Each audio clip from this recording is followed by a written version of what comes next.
में ये वर्षा हुई है, पिछले सालों की रादर एवरेज वो 145 mm के आसपास रही है, लेकिन इस साल ये 245-250 mm के आसपास हुई, यानी मोर देन 180%। तो ये अधिक वर्षा होने के कारण से। दूसरा, हमारे प्रांत में तो फिर भी कंट्रोलेबल था मामला, लेकिन पहाड़ी राज्यों में और ज़्यादा इस वर्षा ने तांडव किया और कई वहाँ पर पानी के कारण से भूस्खलन भी हुआ, कई गाड़ियाँ बह गई, कई लोगों की मृत्यु हो गई, मकान गिर गए। वो पानी जो आया है वो भी आकर नीचे, बहाव तो डाउन की तरफ ही आता है, तो उसका नुकसान हरियाणा में हुआ, पंजाब में हुआ, दिल्ली में हुआ, कई प्रदेशों में हुआ है। अब किसी भी प्रदेश में नुकसान होता है तो वास्तव में मानवता के नाते हमको एक दुख कष्ट तो खूब होता है, लेकिन फिर भी हर किसी की सोच अपनी होती है। मैंने तो हिमाचल प्रदेश के मुख्यमंत्री, जिस दिन कुल्लू में सब हो रहा था, तो वहाँ के मुख्यमंत्री से भी मैंने बात की, और कारण दूसरा भी था कि हमारे कुछ 10-12 लोग हिसार के थे, वहाँ कुल्लू मनाली में फंस गए थे। यहाँ से समाचार मिला तो रात भर उन्होंने किसी तरीके से निकाली वहाँ, लेकिन सुबह उनको वहाँ से सुरक्षित निकाल लिया गया, मनाली ले जाया गया। उसका मैंने धन्यवाद भी किया और आश्वासन भी दिया कि हमें भी कोई अगर आपकी आवश्यकता, यानी आपको कोई हमारी आवश्यकता पड़ेगी तो हम सहयोग करने के लिए तैयार हैं। राजनीति से ऊपर उठ करके बातें करनी ज़रूरी होती हैं। तो उस प्रकार से ये सब हुआ है। जितना नुकसान हुआ है, क्रम से अम्बाला से शुरू हुआ ये, जहाँ तक यमुना का विषय है, अम्बाला के बाद, अम्बाला नहीं, यमुनानगर, यमुनानगर के बाद करनाल, करनाल से पानीपत, सोनीपत, फिर दिल्ली, फिर फरीदाबाद और पलवल। कल दोपहर से ये मान के चलना चाहिए कि पलवल में सबसे बड़ी समस्या थी। आज इस समय तक मेरी अभी बात तो नहीं हुई है, लेकिन मेरा ऐसा मानना है कि पानी वहाँ घटना शुरू हो गया होगा, क्योंकि कोई भी पानी जहाँ भी जाता 24 घंटे उसका एक उफान रहता है और वो धीरे धीरे आगे बढ़ता है। तो इसलिए पलवल से निकल करके वो पानी मथुरा की तरफ चला गया होगा। ऐसे ही यही स्थिति घग्गर की थी। घग्गर, छोटी नदियाँ जैसे मारकंडा, जैसे टांगरी, सरस्वती, ये 3-4 नदियाँ मिल करके वो कैथल के आसपास सब इकट्ठी मिल जाती हैं, जोर बनाती हैं। तो इसका सबसे पहला नुकसान हुआ था पंचकुला, फिर अम्बाला के बाद कुरुक्षेत्र के बाद कैथल से नरवाना का एरिया, फतेहाबाद का एरिया और फिर सिरसा। कल सिरसा में, यानी रतिया और सिरसा, इसमें पानी काफ़ी ज़्यादा उफान था। तो वही स्थिति जैसे मैंने पलवल की बताई, आज उधर भी पानी निकलना शुरू हो गया होगा, डाउन होना शुरू हो गया होगा। तो इस सारे में काफ़ी नुकसान हुआ है, जाने भी गई हैं। अब आंकड़ा तो सब और 2 दिन बाद सब जिलों से सारा इकट्ठा होकर आएगा, लेकिन जो प्रारंभिक जानकारी है इसमें अभी 30 के आसपास जाने गई हैं अलग अलग ज़िलों में। और जो ज़िले प्रभावित हुए हैं कम ज़्यादा, क्योंकि इसमें दोनों तरह के ज़िले हैं, बाढ़ प्रभावित भी हैं और वर्षा के पानी के कारण से भी जहाँ ज़्यादा पानी भरा है वो भी उसमें है। 1385 ऐसे ज़िले प्रभावित हुए हैं, जिसमें एक्चुअल लॉस बताया जा रहा है वो 403 है। बाकी में लॉस अभी आइडेंटिफाई होना है। काफ़ी इसमें मकान डैमेज हुए हैं, 133 मकान तो पूरे गिरे हैं। ये कल तक की कल 15 तारीख है ना, तो कल शाम तक का ये आंकड़ा है, आज का आंकड़ा भी नहीं है इसमें। तो 133 तो पूरे हाउसेज डैमेज हुए हैं, 184 पार्शली डैमेज हुए हैं। और जो पशु हैं वो भी बड़े पशु यानी गाय भैंस आदि 110 पशुओं की मृत्यु हुई है। और पोल्ट्री यानी जो हमारे पोल्ट्री फार्म उस एरिया में आ गए वो भी लगभग 20,000 ऐसी पोल्ट्री का भी नुकसान हुआ है। जिन लोगों को घरों से बाहर निकाल करके दूसरे स्थानों पर कैंप में ले गए, ऐसे लगभग 5400 लोग हैं, जो जैसा ही मामला ठीक हो रहा है धीरे धीरे वो अपने घरों को वापस जाएंगे। लेकिन जब तक वहाँ रहते हैं उनके भोजन की, उनके पानी पीने के पानी की अथवा और कोई मेडिकल हेल्प, ये सारी चीज़ें उनको वहाँ दी जा रही हैं। पशु भी अगर साथ आए हैं, उनके गांव खाली कराए हैं, तो उसके चारे की व्यवस्था भी डिप्टी कमिश्नर के द्वारा की जा रही है। टोटल जो एरिया है जिसमें ये पानी भरा है वो 1,60,000 हेक्टेयर है, अर्थात 4 लाख एकड़। अब इसमें सारे में लॉस होगा ऐसा तो मैं नहीं कह सकता, क्योंकि अभी कुछ ज़मीनें खाली थी, कुछ अभी जीरी की बुआई चल रही थी, पौध लग रही थी, और अभी समय ऐसा है कि पानी अगर उतर जाता है तो जहाँ पानी 6 इंच 8 इंच रहेगा तो जीरी की रुपाई दोबारा भी हो जाएगी। जुलाई का महीना ये चीज़ें रिकवर करने लायक हैं। हाँ, बहुत नुकसान होगा तो उसका असेसमेंट थोड़ा सा बाद में होगा। उसमें क्षतिपूर्ति पोर्टल है, किसानों को एक कहा जाएगा कि वो उसमें रजिस्टर करें, फिर उसकी गिरदावरी और उसका जो वो होगा यानी सर्वे होगा वो बाद में होगा। लेकिन बाकी तो जो सर्वे है वो तो डीसी के द्वारा भेज दिया गया है, मकानों का जान गई वो सब। कुछ जहाँ पानी भरा है वहाँ सड़कें हैं, ब्रिज हैं, रिटेनिंग वॉल्स हैं, इनमें भी क्षति हुई है। वो डिपार्टमेंट वाइज अलग अलग डिपार्टमेंट उसका मूल्यांकन करेगा। एनडीआरएफ की जो टीमें हैं वो भी प्राय जहाँ आवश्यकता है सब जिलों में भेजी गई है, 14-15 जिलों में। और आर्मी भी अम्बाला, कैथल, यमुनानगर और अब तो कल हमने फतेहाबाद में भी भेजी है, जहाँ की आवश्यकता होती है। आर्मी के लोगों को अलर्ट कर रखा है। सब जगह आर्मी, एयरफोर्स या नौसेना के जो लोग अपनी नावें वगैरह लेकर के वो भी पहुँचते हैं, तो वो पूरा सहयोग उनका हमको मिल रहा है। स्टेट की पुलिस है, फायर ब्रिगेड है, अथवा अन्य जो एजेंसीज हैं वो भी अलर्ट मोड पर हैं। तो इस नाते से ये सारी जानकारी आपको मैंने देनी थी। अब 2 विषय इसमें साथ में और हैं कि जिस प्रकार से इस विषय को आरोप प्रत्यारोप इसका जो एक सिलसिला शुरू हुआ है वो कतई ठीक नहीं है, ना मानवता हित में है, ना प्रदेश और देश के हित में है। कभी भी किसी के मन में ये नहीं आ सकता कि मैं अपना बचाव करूं और किसी दूसरे को नुकसान पहुंचा दूं। ये छोटी सोच का व्यक्ति तो कर सकता है। हम तो उस सोच के व्यक्ति हैं, अयम निजा प्रोवेति गणना लघु चेतसा, अर्थात ये मेरा है, ये तेरा है। ये बहुत छोटी सोच के लोग ही ऐसे मौके विचार करते हैं। उदार चरिता नाम तू वसुधैव कुटुंबकम। जो उदार चरित्र के लोग होते हैं वो हमेशा विचार करते हैं कि सारा मेरा परिवार है, सारा संसार मेरा परिवार है, देश प्रदेश सब हमारे अपने हैं, लोग हमारे अपने हैं। और ये जो कहा जा रहा है कि हरियाणा ने हथनी कुंड से पानी छोड़ दिया और उसमें जो फोटो दिखाए जा रहे हैं, मुझे लगता है कि एक अनपढ़ और गंवार व्यक्ति का जो ज्ञान होता है, अगर उसमें कोई पीएचडी चालू कर दी जाए ना तो इनको जरूर पीएचडी मिल जाए।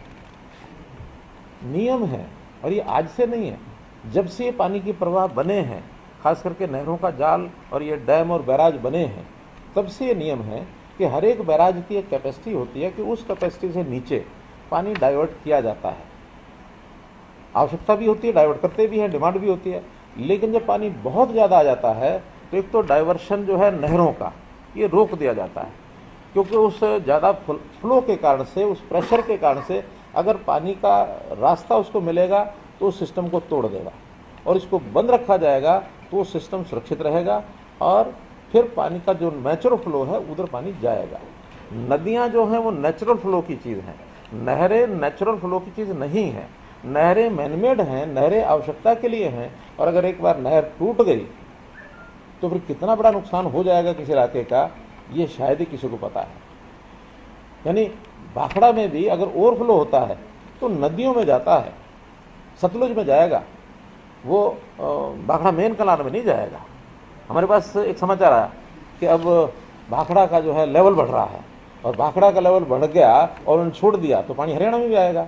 तो हमने उसी समय कहा कि भाखड़ा का लेवल बढ़ेगा तो पानी छोड़ा जाएगा, तो वो छोड़ा जाएगा सतलुज में।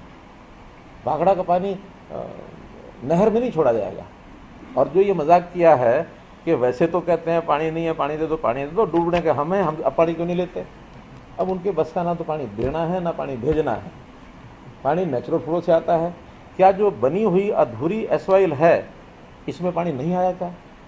बहुत पानी आया। इस अधूरी बनी हुई एसवाइल में हमारी ऋतु बन गई है, तो पंजाब का जो पानी उस इलाके का वर्षा का या वहाँ जो नाले थे वो बह करके एसवाइल में आया, एसवाइल ने ओवरफ्लो किया तो हमारा अम्बाला जिला डूबा, कुरुक्षेत्र जिला डूबा। ये 2 जिले केवल उस जो अधूरी एसवाइल है उसके कारण से डूबे। लेकिन हमने उनको ब्लेम नहीं दिया, क्योंकि तो एक नेचुरल फ्लो पानी का होता है। अब नेचुरल फ्लो अगर मान लो ये नुकसान करने की बात आती तो ये कौन सा सिद्धांत है कि हम अपने जिले डुबोएंगे और फिर उनको दिल्ली को डुबोएंगे। अब ऐसा तो नहीं हो सकता हम कहें कि हम तो मरे सनम तुम्हें भी लेके डूबेंगे। भाई हम मरने के लिए अपने आप को क्यों मारेंगे? अगर पानी का नुकसान हुआ है यमुना नदी का, तो पहले तो यमुना जिला ही डूबा। यमुना जिले के 2 गांव उनको खाली कराने पड़े। फिर इसके बाद 20-22 जिले करनाल में इंद्री इलाके के डूबे। मेरा स्वयं हवाई सर्वे में करके आया हूँ। इसके बाद वही पानी करनाल के बाद पानीपत जिले में उसने असर किया। नवादा आर, नवादा पार, ये 2 गांव तो मुझे पता है कि जो मैं इसके ऊपर से घूम के आया हूँ। बिल्कुल घरों तक पानी घुसा। इसके बाद यही पानी इसने मार किया सोनीपत में, जो नौर के एरिया में, दिल्ली में घुसा। उसके बाद वो जा करके फरीदाबाद में भी नुकसान किया उसने, पलवल में भी नुकसान किया। हमारा एरिया दिल्ली से ज़्यादा लगता है जमुना पर। तो ये इतनी समझ उनको होनी चाहिए कम से कम इस प्रकार का बयान देने से पहले। मुझे नहीं पता कि उन लोगों की टीम ने ये बयान तैयार किया हो। कोई भी एक मंत्री आया कि हरियाणा को बदनाम करना है। हरियाणा ऐसे बदनाम नहीं होगा। हरियाणा की हमारी अपनी एक पहचान भी है, हरियाणा का स्वभाव भी है। हरियाणा किसी को नुकसान नहीं पहुंचाता। हरियाणा सेवा तो कर सकता है किसी की।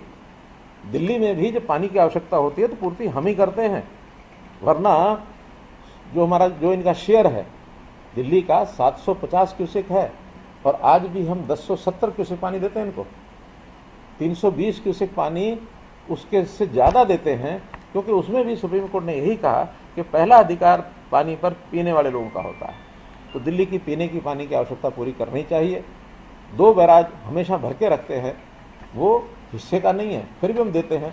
हाँ, सुप्रीम कोर्ट ने यह भी कहा कि जितना पानी एक्स्ट्रा दोगे उसका दिल्ली सरकार पेमेंट करेगी। और दिल्ली सरकार की बेशर्मी देखिए, क्योंकि सुप्रीम कोर्ट ने ऑर्डर किया हुआ, पानी रोक नहीं सकते, लेकिन उस 320 क्यूसेक का पैसा नहीं देते हैं।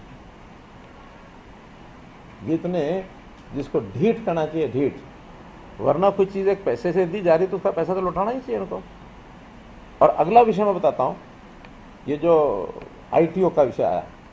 अब ITO के विषय में हमने अपने सारे हिसाब किताब खंगाल लिए हैं। उसकी मेंटेनेंस पर पैसा कभी भी हरियाणा से नहीं गया। वो पैसा या तो देती थी इंद्रप्रस्थ, जो एक प्लांट था, कौन सा प्लांट था? इंद्रप्रस्थ पावर प्लांट था, ठीक है, जो बंद हुआ 2018 तक। उन्होंने पैसा दिया, क्योंकि बहुत पहले से वो हरियाणा और पंजाब के कंट्रोल में होता था। जब हरियाणा बना तो हरियाणा कंट्रोल में आ गया। दिल्ली का तो कोई जमुना नदी पर कोई सिस्टम भी नहीं था।